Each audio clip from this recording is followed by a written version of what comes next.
Hey guys, happy Friday. It is Julie here with JT Wealth. Today's video is on REITs, which are real estate investment trusts, versus more traditional real estate investment options. Hopefully today's video will help you figure out which one is the best fit for you. So here we go.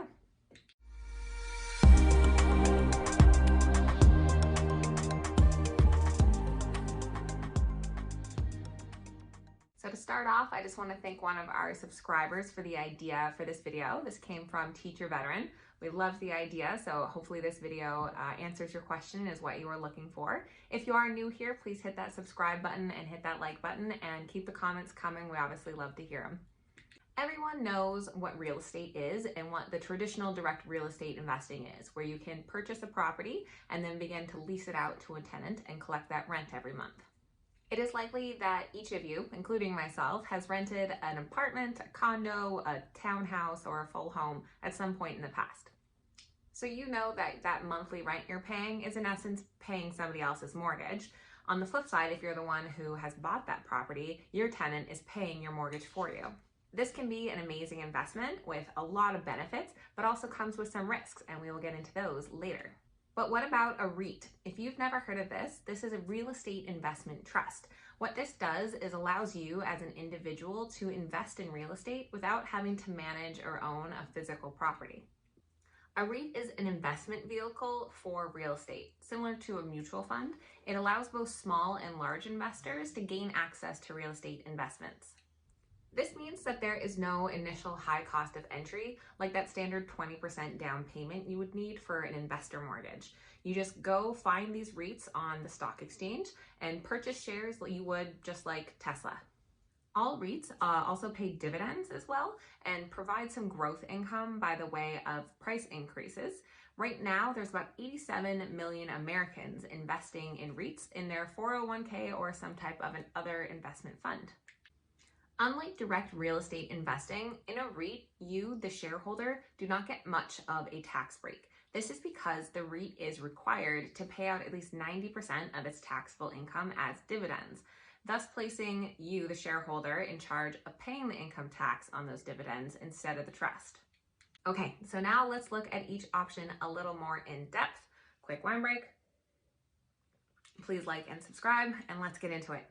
So let's take a look at the more traditional direct real estate investing first and look at both some pros and cons of that. So the pros here is that it will diversify your portfolio. It's going to provide income when you have renters in there. The home can appreciate in value, which helps hedge against inflation. You have the ability to influence performance through updates to your home, renovations, new coat of paint, landscaping, etc. Everyone needs a home, so there's always going to be that demand for that. It's a physical hands-on investment if you prefer that, and you also get a lot of tax breaks as the homeowner. Okay, now for the cons of real estate investing. Like we said before, there is that big upfront cash investment. Typically 20% is required as a down payment when you're getting an investor mortgage, and that debt is carried personally, so that is debt in your name. It can be labor intensive. There can be management fees if you're choosing to have someone help run the property for you. There's all those maintenance costs if anything needs repair or replacement, and it's often illiquid. Obviously, you can't just sell a house tomorrow because you feel like getting out of it. There's a big cyclical supply and demand. We've seen housing markets rise and fall and rise again, but it can go up and down quite frequently.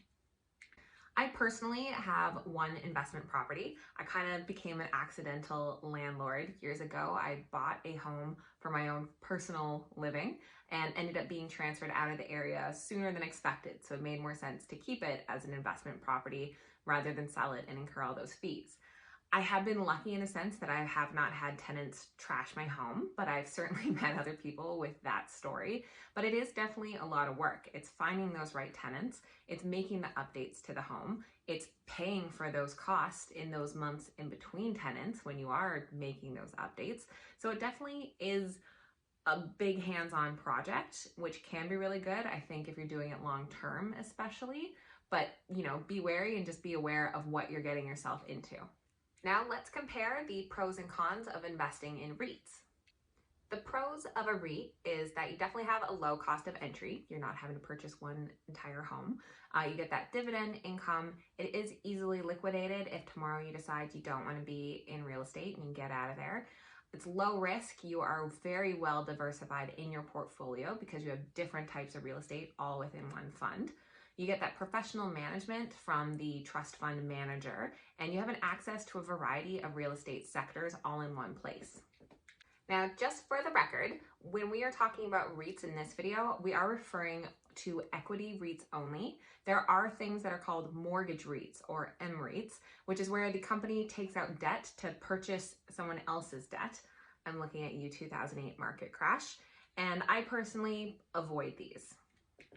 Now, for the cons of REITs, you do have stock market risk exposure.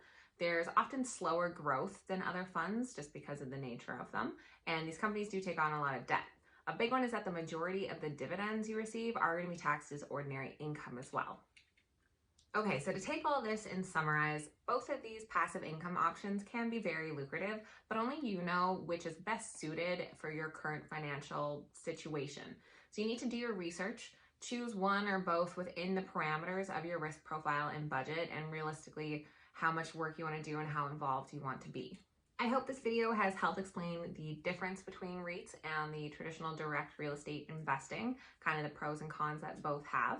If you like the video, please hit the like button below and subscribe to the channel. It really helps us grow. After doing this video, I decided that the next follow-up video is going to be the top 5 REIT funds that we suggest. So keep a lookout for that, hoping to have that out Sunday night for you. A big thank you to everyone who watches. Please comment below. Let us know your opinion on REITs versus real estate and any REITs you might currently be invested in. And I hope everyone has a great weekend. Cheers.